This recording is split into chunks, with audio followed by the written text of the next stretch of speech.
ہم نے آپ کو کوئی خوفناک قسم کا تھمبنیل دکھا کر زبردستی ویڈیو پر نہیں بلایا. اب آ گئے تو عرض ہے کہ بھائی بتا تو دو کہ کم سے کم چاہتے کیا ہو. بھائی 22 کروڑ عوام ہے، اس عوام کو آپ اتنا نارمل بھی نہ لیں، کچھ اس عوام کو آپ سنجیدہ لے لیں. اگر آپ سے نہیں ہو رہا آپ عوام کو بتا دیں. جس ٹائم یہ ملک آزاد ہوا تھا تب بھی عوام نے ملک کو آزاد کرایا تھا. اب بھی وقت ہے، ہمیں نظر آ رہا ہے کہ آپ سے نہیں سنبھل رہا. اسحاق ڈار صاحب ہیں، ایک پریس کانفرنس میں کچھ اور بولتے ہیں، دوسری پریس کانفرنس میں کچھ اور بولتے ہیں. اسحاق ڈار صاحب کو خود بھی نہیں پتا کہ انہوں نے کیا بولنا ہے. کبھی وہ غصہ کرنا شروع کر دیتے ہیں، جب ان کو کچھ بھی جواب نہیں ملتا وہ صحافیوں پہ غصہ کرتے ہیں. یہ آپ خود دیکھ لیں. اس میں کوئی ایسی کسی کی پرپیچول کوئی نہیں ہے، یہ کوئی منارکی نہیں ہے. لیکن یہ ضرور ہونا چاہیے کہ جو مرضی آئے، میں کوئی آواز میں تو نہیں یہ کہتا تھا کہ چارٹر آف اکانومی ہونی چاہیے. اگر ہوئی ہوتی، میری بات مانتے 2013 میں، 14 میں، 15 میں، 16 میں، 17 میں، تو کم از کم عوام آپ کو پکڑتی کہ آپ نے یہ سائن کیا تھا، آپ کیوں اس کو کر رہے ہیں، ڈیریل کر رہے ہیں، یہ اس کو فلاؤٹ کر رہے ہیں. نہیں کیا. اب ان کو یاد آ جاتی ہے چارٹر آف اکانومی کی. اس وقت کسی کو کان پہ جوں تک نہیں رینگتی تھی. تو بات یہ جی کہ یہ وہ نان اینٹیز ہیں کہ یہ ریزائن کرے. میں کیوں ریزائن کروں؟ میں کون ہو تم؟ بلینز آف روپیز جا کے جو ڈیفینڈ دے گئے تھے، تمہیں تو جیل میں ہونا چاہیے. اب ایسے بندے کو ہم نے وزیر خزانہ رکھا ہوا ہے. بھائی آپ وزیر خزانہ ہیں، آپ یہ بتائیں کہ معیشت کیسے ٹھیک ہوگی؟ تاجروں کو کچھ پتہ ہی نہیں ہے کہ ایل سی کب کھلیں گی، کب وہ مال منگا سکیں گے، کب وہ مال بیچیں گے. کچھ عوام کو کسی بات کی سمجھ آ ہی نہیں رہی ہے، سب اپنے دھن میں بس مست ہیں. اب ڈار صاحب بس بتا دیں، آپ حکومت اب اتنا مست نہ رہے، تھوڑا کھول کے عوام کو بتائیں، تاجروں کو بتائیں کہ ان کے مسائل کب حل ہوں گے. آپ کا کام ہے کہ آپ معاشی مسائل کو حل کریں. اگر آپ نے بس اپنی پارٹی کے ویژن پہ ہی چلنا تھا، یا بقول آپ کے جس طرح آپ کہتے ہیں کہ آپ سب کچھ پاکستان کے لیے کر رہے ہیں، تو پھر مفتاح اسماعیل میں کیا مسئلہ تھا؟ مفتاح اسماعیل بھی سب کچھ وہی کر رہا تھا. آپ تو کہہ رہے تھے کہ آپ کو سرخاب کے پر لگے ہوئے، آپ کے سرخاب کے پر اگر نہیں چل رہے تو آپ کم سے کم بتا دیں کہ یار میرے پر نہیں چل رہے، کوئی اور اڑ لے. لیکن آپ تو پکے اب کرسی کے ساتھ چپک کے بیٹھ ہی گئے. نہیں پرفارم ہو رہا، کوئی بات نہیں، گڈ بائی. ہم یہ نہیں کہہ رہے کہ آپ خلاف ایف آئی آر کرا دیں، آپ کو جو ہے نا جیلوں میں قید کر دیں. بس ٹھیک ہے، نہیں ہو رہا آپ استعفیٰ دیں اور واپس لندن چلے جائیں. بس تھینک یو ویری مچ. ہم کیا بولیں گے؟ ان کو ہم کچھ کہہ سکتے ہیں؟ ان کو خود ہی نہیں پتہ یہ کر کیا رہی ہیں. یہ اس پارٹی کی چیف آرگنائزر ہیں جس نے پاکستان پہ حکومت کر رہی ہے، جس نے پاکستان کے یہ حالات ہیں. اور ان کے آپ کام دیکھیں، یہ جلسوں میں کھڑے ہو کے لوگوں کو ٹرک دکھا رہی ہیں کہ یہ دیکھیں یہ ٹرک ہے جس کے پیچھے عمران خان نے لوگوں کو لگایا ہوا ہے، مطلب ٹرک کی بتی کے پیچھے لگایا ہوا ہے. اور پھر اسی ٹرک کا ہارن سن کے خود بھی ڈر رہی ہیں. کچھ عجیب سے ہی معاملات چل رہے ہیں.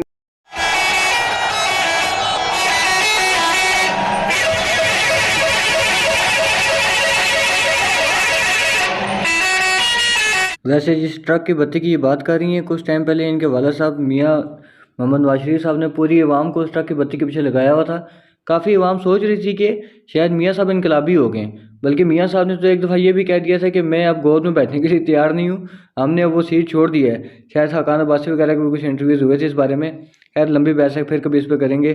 تو اب ان کے حال یہ ہیں، جب انہوں نے اپنی وہ بات چھوڑ دی، اپنی جو ان کا سٹینڈ تھا ووٹ کو عزت دو، ووٹ کی عزت انہوں نے بیچ دی، تو اب ان کا حال یہ ہے کہ وہ پاکستان آنے سے بھی ڈرتے ہیں کہ ان کو جوتے نہ پڑ جائیں.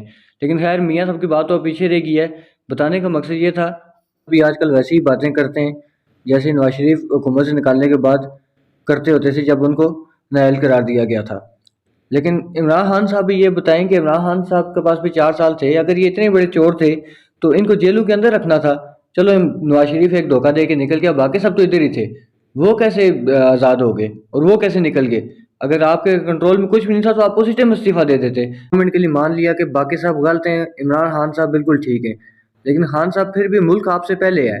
آپ جتنے بھی ٹھیک ہیں لیکن ملک پھر بھی آپ سے پہلے ہے.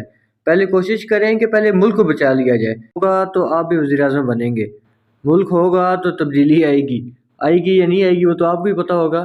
لیکن سب سے پہلے ملک ہونا ضروری ہے. سب سے پہلے اپنے ملک کو مضبوط بنانے کی کوشش کریں، جتنی بھی پارٹیز ہیں جن کے بھی اس ٹائم تنازعات ہیں. کیونکہ ہم نے یہی سیم باتیں پہلے نواز شریف کو کرتے بھی سنا تھا، آپ کو کرتے بھی سن رہے ہیں. چلیں آپ نواز شریف سے زیادہ ایماندار سے، نواز شریف سے زیادہ آپ دیندار سے، نواز شریف سے زیادہ آپ عقل مند سے، لیکن کم سے کم اس ٹائم ملک کے بارے میں سوچیں اور ملک کی بہتری کی طرف سوچیں. اس ٹائم سوچیں کہ عوام کو کیا چاہیے. اس ٹائم تاجر کتنا پریشان بیٹھا ہے. ہمارا موسٹلی طبقہ تاجر ہے، جو سرکاری ملازمین ہے وہ تو بہت کم ہے، اور لوگ تو اب سرکاری ملازموں کی طرف زیادہ جاتے بھی نہیں کیونکہ لوگوں کو پتہ ہے کہ ملنی نہیں ہے. جو پہلے سرکاری ملازمین ہیں بھی ہیں وہ بھی اس سوچ میں بیٹھے ہیں کہ آج ان کا محکمہ پرائیویٹ ہوگا یا کل ان کا محکمہ پرائیویٹ ہوگا. تو پھر حال کیا ہے؟ چلیں آئیں اب حال کی طرف چلتے ہیں. ہم دیکھتے ہیں کہ اس سب کا حال کیا ہے. اس سب کا حال ہے غیر سیاسی محب الوطنی.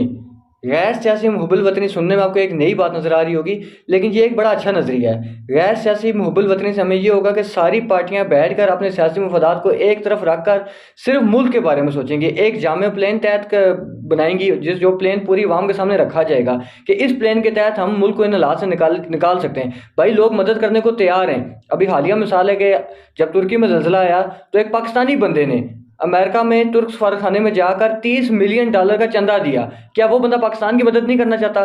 کیا وہ بندہ جو صرف ترک بھائیوں سے اس لیے پیار کرتا ہے کہ وہ مسلمان ہیں، کیا اس کو اپنے پاکستانی بھائی پیارے نہیں ہیں؟ بالکل پیارے ہیں۔ پاکستان کے اندر کئی لوگ ایسے موجود ہیں جو پاکستان کی مدد کرنا چاہتے ہیں، اپنے ملک کی مدد کرنا چاہتے ہیں، اپنے عوام کی مدد کرنا چاہتے ہیں، مگر ان کو پتہ ہی نہیں ہے کہ وہ مدد کریں کیسے، وہ اعتبار کریں تو کس پہ کریں، حکومت پہ کریں یا کسی سسٹم پہ کریں۔